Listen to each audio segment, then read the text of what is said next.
The themes that are covered in Surah Al-Fil include the story of the elephant. This is the famous story of Ashab al-Fil. There'll be a basic discussion on the miracle, and the plan of Allah is also briefly discussed in this surah.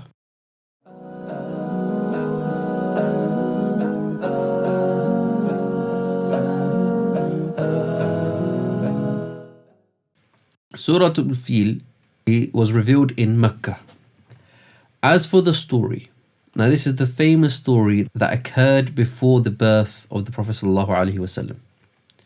Now, what happened, there's a prelude to this, that there was people of the ditch referred to as Ashab al-Ukhdud, and their story is discussed more in detail in another place when discussing Surah Al-Buruj. 20,000 Christians were being killed by the pagan ruler Dhu Nuwas, who was the ruler of Yemen.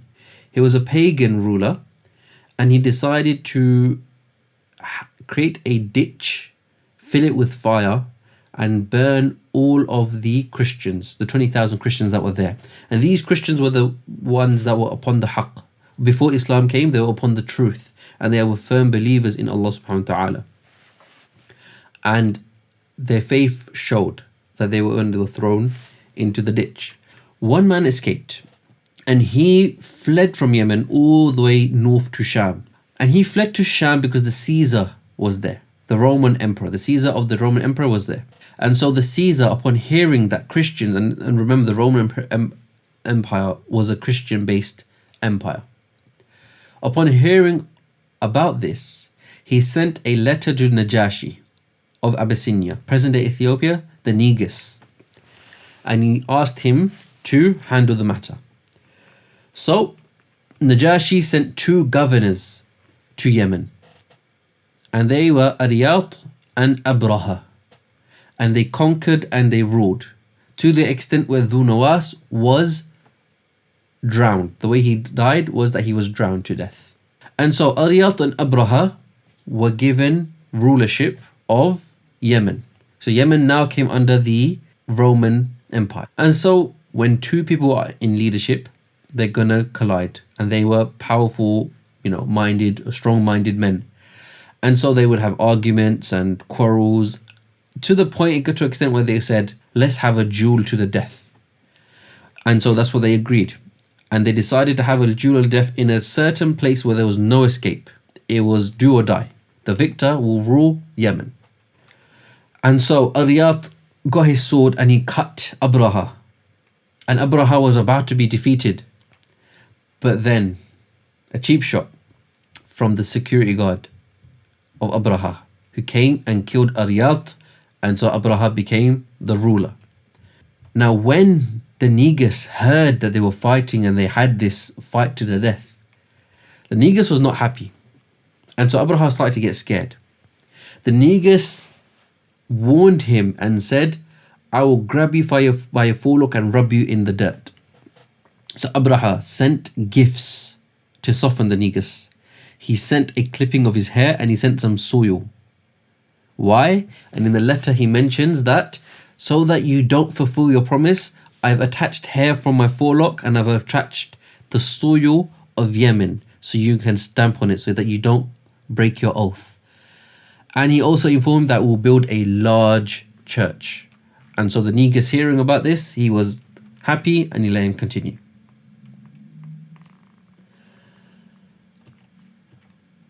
Now, they built this huge structure. And it got to a point where Abraha ordered people to make pilgrimage to it, ordered the Arabs to make pilgrimage to it. Because they thought, you know what, there's the Kaaba in Mecca.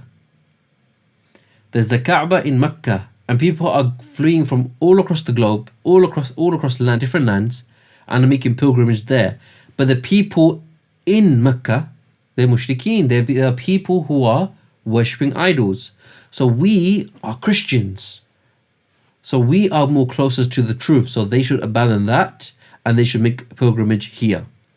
But the Arabs refused.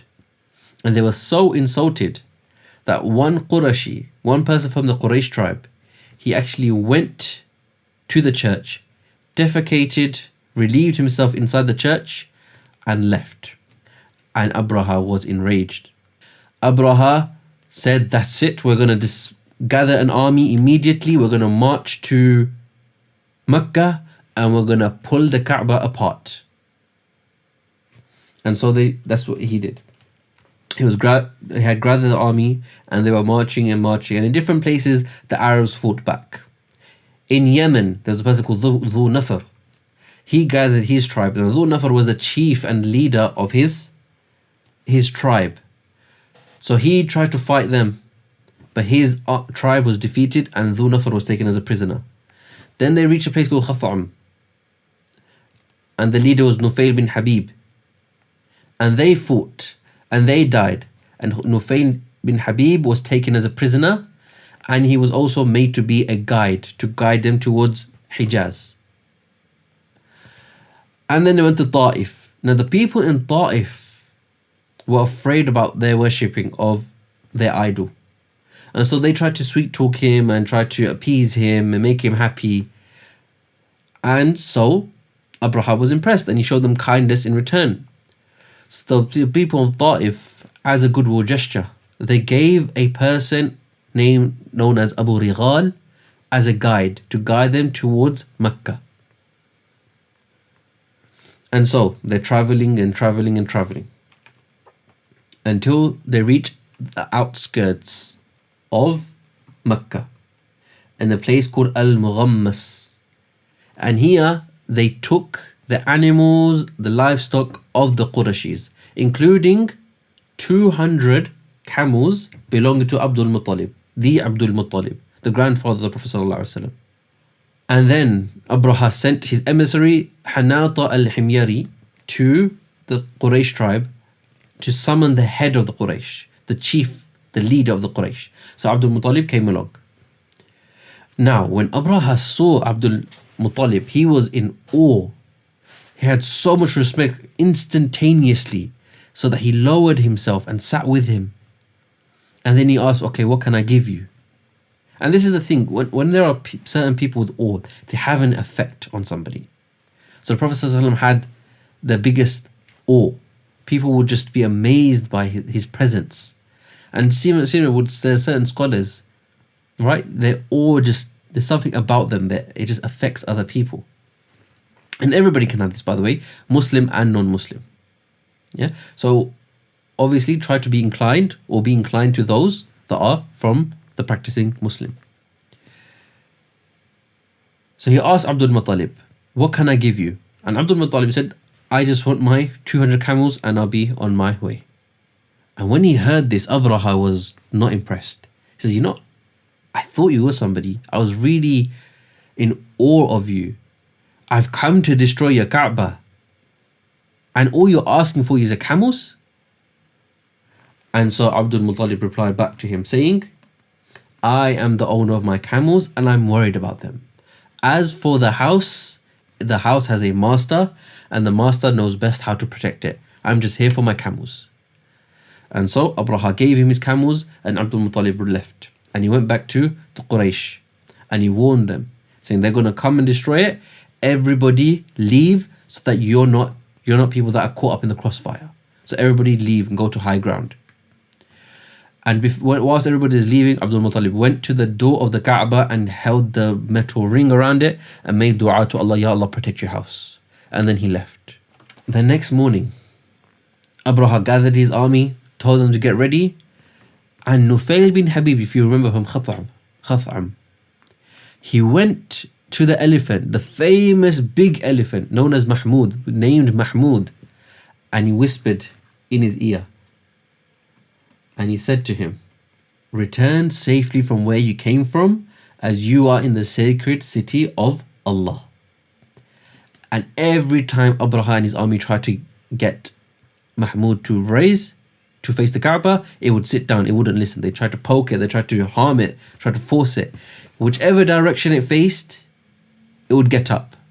It would face that way. But when it faced the Kaaba, it would sit down. It would not move. And all of a sudden, then they saw flocks and armies of birds These birds are said to be from the sea, that they hadn't seen them before. And they came with stones, these baked clay that they hadn't seen before. And they had 3 of them. They had 1 in each claw and 1 in the beak, 3 in total. Baked clay. They're said to be either black or green in color. Both are reported. And they dropped these pebbles and they would pierce through the army. So much so that if it went through one side of the head, it would come out through the other side. If it went through one part of the body, it would come out through the other side. And it destroyed them to an extent that Allah subhanahu wa ta'ala refers to him كَعَصْفٍ مَأْكُولٍ, that they were like straw that had been eaten. And now if you think about wheat straws, if an animal eats it and whatever's left over is like just completely scrunched up and useless. This is how Allah disintegrated them. And in brief, that is the story of the Ashab al-Fil. And then we have some pictures here. The picture on the right hand side shows the actual journey. So where we've placed it from is the picture on the left, taken by Darul Ifta, which is the remnant. This circle that you see in the middle, not the houses in the back, the actual circle you see in the middle is said to be the remains of Al-Qulais, the name that was given to this church. Qulais meaning something that's referring to so high, you look up to it so high that your hat is about to fall off. Hence why they're giving the name Qulais. The journey from there to Kaaba just today is 238 hours, just short of 10 days. And obviously this is not necessarily that this is the route that they took. I'm sure they took a different route. But just to give you the idea of the distance of it. Now, what happened was the army of Abraha, many of them died on the spot. Abraha was given such a punishment that he was fleeing, and throughout his whole body was starting to disintegrate. Some say it was poison that was causing his limbs to fall off and stuff like that. Others say that was smallpox that were caused by these stones. But he was given such a punishment that he did not die until he reached back to Yemen in Sana'a. And then he died there. So that was the humiliating punishment that he received as a result of trying to destroy the Kaaba. Now the church is said to be constructed between 527 to 560 CE. So if you think about it, we're in the year 2022. And it's said to have survived until 714, 775. Allahu A'lam, Allah knows best as to these dates. But what we do know that this occurred before the Prophet ﷺ came. Some say, and the most popular one, is that it was in the year that the Prophet ﷺ was born. And they didn't have calendars like us. They would mark a certain year due to an event. So this year was known as the year of the elephant because of this event. So the Prophet ﷺ was born in the year of the elephant. We'll go through the tafsir to Surah Fil. أعوذ بالله من الشيطان الرجيم بسم الله الرحمن الرحيم ألم تر كيف فعل ربك بأصحاب الفيل ألم يجعل كيدهم في تضليل وأرسل عليهم طيرا أبابيل ترميهم بحجارة من سجيل فجعلهم كعصف مأكول. So begin with the first ayah. ألم تر كيف فعل ربك بأصحاب الفيل. Did you not see, or do you, Prophet ﷺ, not see how your Lord dealt with the army of the elephants? أَلَمْ يَجْعَلْ كَيْدَهُمْ فِي تَضْلِيلٍ. Did he not utterly confound their plans? Now, let's talk about the actual event. It's referred to as a type of miracle. Now, a mu'jiza is a miracle to prove prophethood. This, however, occurred before prophethood, before the Prophet ﷺ was even born. So it's referred to as irhas. A miracle that is a prologue, an introduction to prophethood, something pre-prophethood, or that something is about to happen. And it was such a well-known event that Allah subhanahu wa ta'ala, if you look at the translation, Alam tara kayfa, do you not see? The Prophet ﷺ is directly being addressed. But we mentioned how the Prophet ﷺ wasn't even born here. So why is Allah subhanahu wa ta'ala referring it to the Prophet ﷺ, did you not see? This is because the event was so well known that it was as if you'd seen it. It was so famous and so well known.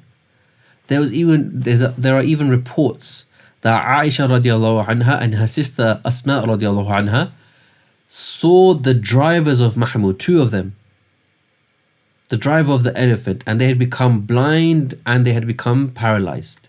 They were begging on the streets. So everybody was well aware. There are other reports that mentioned that people would actually collected these stones and they had like a red line in them. And then we get to ayah 3 to 5. وَأَرْسَلَ عَلَيْهِمْ طَيْرٌ أَبَابِيلَ. That Allah subhanahu wa ta'ala sent flocks of birds. They were sent in waves from the sea. They were either black or green in color. And these birds, no one had seen them before. No one had seen this type. And if you think about where Mecca is not near the sea. So miraculously, these birds came out of nowhere. And then تَرْمِيهِمْ بِحِجَارَةٍ مِّن سِجِّيلٍ. Now, they had 3 stones in total. And the word sijil here, it's said to have been derived from a Persian word, sang and jil. Sang meaning stone and jil meaning clay. So combined together, sijil. The baked clay. In and of itself, those stones didn't have the damage in itself to destroy and pierce like they did. So it said that it was intensified by wind.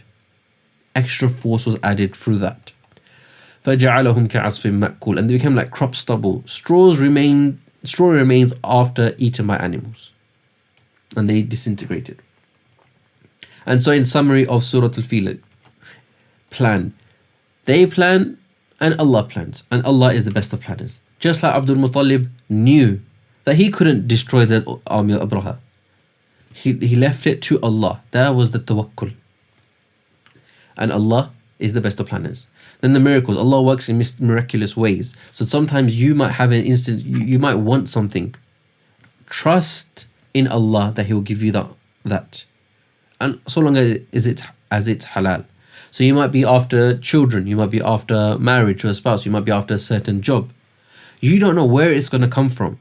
Allah will help you from ways you can't even imagine. Allah will make something happen for you.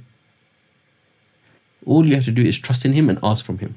And honor, have honor of your religion. You know, Allah subhanahu wa ta'ala saved the house. The Kaaba was built by Ibrahim alayhi salam. It's something that is of great virtue and great reverence to the Muslims. So, have honor of your religion. Just like Abdul Muttalib had trust in Allah subhanahu wa ta'ala to protect the house.